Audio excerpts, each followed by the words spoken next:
ഒരു മുസ്ലിം നാമധാരിയായ പെൺകുട്ടി നൃത്തം ചെയ്യുമ്പോൾ അവരുടെ വസ്ത്രധാരണത്തിൽ ഒരു മാറ്റം വരുമ്പോൾ, നിർദ്ദിഷ്ടമായിട്ടുള്ള വസ്ത്രധാരണം ഇല്ലെങ്കിൽ നിനക്ക് നരകത്തിൽ പോകേണ്ടി വരും എന്ന് പറഞ്ഞ് ഭീഷണിപ്പെടുത്തുന്ന, അല്ലെങ്കിൽ അതിനെ ഭീഷണിപ്പെടുത്തുന്ന, നരകത്തിൽ പോകാന്ന് പറഞ്ഞാൽ മരിച്ചതിന് ശേഷമുള്ള കാര്യമാണ്. അതെ, അത് കാരണം ഭീഷണിപ്പെടുത്തുന്ന ആൾക്ക് സ്വർഗത്തിൽ പോകണ്ടേ എന്ന് പറഞ്ഞാൽ ഇതൊക്കെ സ്വാഭാവികമായിട്ടും ഒരു നിർബന്ധമാണല്ലോ, ഭീഷണിയാണല്ലോ. അല്ല, നിർബന്ധം എന്ന് പറയുന്നത് നിർബന്ധിക്കാൻ എന്തെങ്കിലും അധികാരം ഉണ്ടെങ്കിലല്ലേ. വേറൊരാളിപ്പോൾ തുണി ഉടുക്കാതെ നടക്കുന്ന ജൈനമതക്കാർ നമ്മുടെ നാട്ടിലുണ്ട്. തുണി ഉടുക്കണം എന്നുള്ളതാണ് മറ്റുള്ളവരുടെ നിർബന്ധം എന്ന് വെച്ചിട്ട് ആരെങ്കിലും അവരെ കൊണ്ടുപോയി തുണി ഉടുപ്പിക്കുമോ? ജൈനമതത്തിന്റെ കാര്യത്തിൽ സ്വാഭാവികമായിട്ടും ഇസ്ലാമിക പണ്ഡിതന്മാർ ഇടപെടില്ല. മുസ്ലിം ജൈനമതത്തിന്റെ കാര്യത്തിൽ മനുഷ്യരിടപെടും, അല്ലാതെ മുസ്ലിങ്ങൾ ഇടപെടുക എന്നുള്ളതല്ല പറയുന്നത്.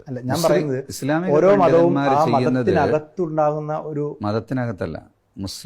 മുസ്ലിം പണ്ഡിതന്മാർ ചെയ്യുന്നത് മതത്തിന്റെ നിയമം എന്താണ് എന്ന് പറഞ്ഞു കൊടുക്കുകയാണ്.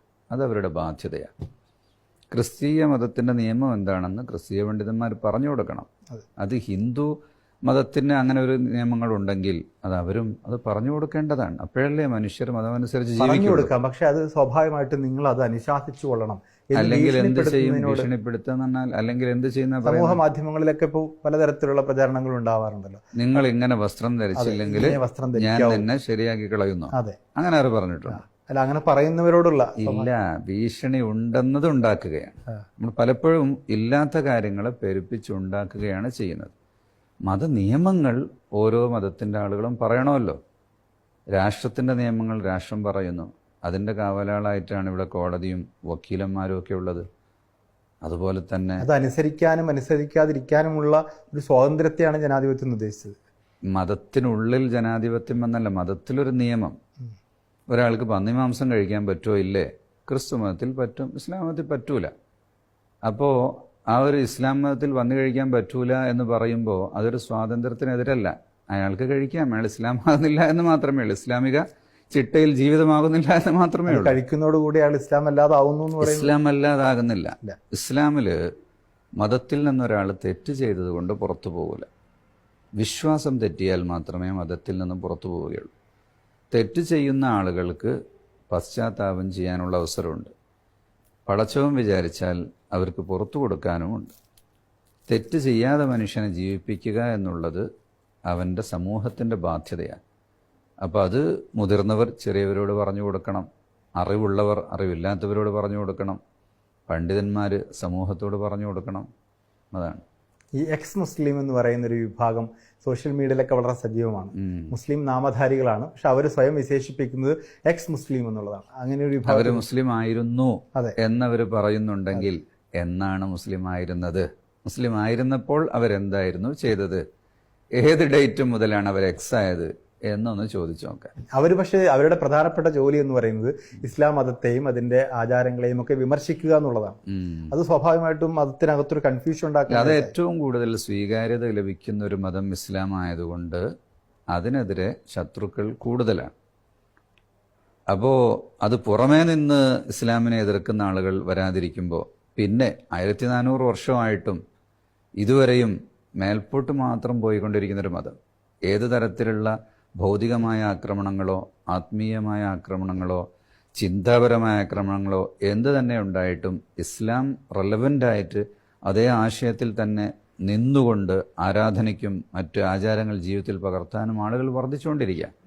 അപ്പോൾ പിന്നെ ഞങ്ങളൊക്കെ ഇതിൻ്റെ ഉള്ളിലായിരുന്നു എന്ന് പുറമേ നിന്ന് പറയുന്നതല്ലാതെ ഇവർ എപ്പോഴാണ് എക്സ് ആയത് എന്നവർ വ്യക്തമാക്കണം. അതിനു മുമ്പ് അവരെങ്ങനെയായിരുന്നു ജീവിച്ചത് എന്നും പറയാം. വിമർശനങ്ങളെ എങ്ങനെയാണ് കാണുന്നത്? മതവിമർശനങ്ങളെ അത് സ്വാഭാവികമാണെന്നാണ് കാണുന്നത്. ഇസ്ലാം തുടങ്ങുമ്പോഴേ വിമർശനങ്ങളുണ്ട്. അപ്പോൾ വിമർശനങ്ങളുള്ളത് തന്നെ ഇതൊരു സ്വീകാര്യോഗ്യമായ മതമാണ് എന്നതിൻ്റെ തെളിവാണത്. അതിന് ഭീഷണിയുടെ ആവശ്യമില്ല. അതിന് ക്വാളിറ്റി ഉള്ളതിനാണ് ഡ്യൂപ്ലിക്കേറ്റ് ഉണ്ടാവുക. ഇത് ഡ്യൂപ്ലിക്കേറ്റ് ആണ്. ഈ മതവിമർശനങ്ങളെ അങ്ങനെ ഡ്യൂപ്ലിക്കേറ്റ് ആയിട്ടാണ് കാണുന്നത്. മതവിമർശനങ്ങൾ എന്ന് പറയുന്നത് കൂലിത്തൊഴിലാളികളായിട്ട് ഞാൻ കാണുന്നത്.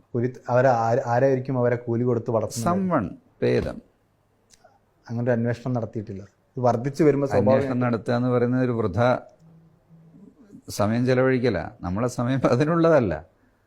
നമുക്കിവിടെ മതം പറയാനും അത് സ്വീകരിക്കാനും ഇഷ്ടം പോലെ ആളുകളുള്ളപ്പോൾ പിന്നെ എല്ലാവരെയും നീ ഉദ്ദേശിക്കുന്ന ആശയത്തിലേക്ക് കൊണ്ടുവരാൻ വേണ്ടി നീ ശ്രമിക്കരുത്. അതിൻ്റെ ആവശ്യമില്ല. സന്മാർഗം എന്ന് പറയുന്നത് ദൈവസിദ്ധമാണ്. അവനുദ്ദേശിച്ചവർക്ക് അത് ലഭിക്കുകയുള്ളൂ. ഭൂമിയിൽ ഒരുപാട് ആളുകൾ പല ആശയക്കാരും ഉണ്ടാകും. അവരെ ഒരു മതമായി കണ്ടാൽ മതി. ഈ മതം പ്രചരിപ്പിക്കാനും മതത്തിൽ പിന്നെ വിമർശനങ്ങൾ മതത്തെക്കുറിച്ച് കൂടുതൽ പഠിക്കാനുള്ളൊരു ചാൻസും കൂടിയാണ്. ഈ മതം ഇസ്ലാമിലുള്ള ഓരോ കാര്യങ്ങളെക്കുറിച്ചും ആരെങ്കിലും വിമർശിക്കുമ്പോഴാണ് ആളുകൾ ഇസ്ലാമിനെ കുറിച്ച് കൂടുതൽ അടുക്കുന്നതും പഠിക്കുന്നതും. അതിനുള്ളൊരു യഥാർത്ഥത്തിലൊരു ഓപ്പർച്യൂണിറ്റി ആയിട്ട് മാത്രമാണ് അതിനെ മനസ്സിലാക്കേണ്ടത്. ഈ മതവിമർശനം നടത്തുന്നവർ പറയുന്നത് സ്വാഭാവികമായിട്ടും അവർക്കെതിരെ വലിയ അസഹിഷ്ണുതയുണ്ട്, അവർക്ക് അങ്ങനെ പറഞ്ഞാലേ അവർക്ക് എവിടെയെങ്കിലും വില കിട്ടുകയുള്ളൂ എന്നതുകൊണ്ട് ആരാണ് അവരെ തെരഞ്ഞു പോകുന്നത്? ആരും നോക്കാതിരിക്കുമ്പോൾ കുട്ടികൾ ചിലപ്പോൾ കുപ്പി തച്ചുടക്കും. അതവർക്ക് പ്രസിദ്ധി ഇല്ലെങ്കിൽ കുപ്രസിദ്ധി നേടുക എന്നുള്ള ആഗ്രഹത്തിൽ നിന്ന് വരുന്നതാണ്. നമ്മളതിനെ അങ്ങനത്തെ ഒരു വിഷയത്തെ മൈൻഡ് ചെയ്യുന്നില്ല എന്നുള്ളതാണ്. അതൊരു മതനിന്ദയായിട്ട് കണക്കാക്കുന്നുണ്ടോ? നിന്ദയുടെ സ്വഭാവത്തിലുള്ള സംസാരങ്ങൾ ഉണ്ടായാൽ അത് നിന്ദയായിട്ട് കാണണം.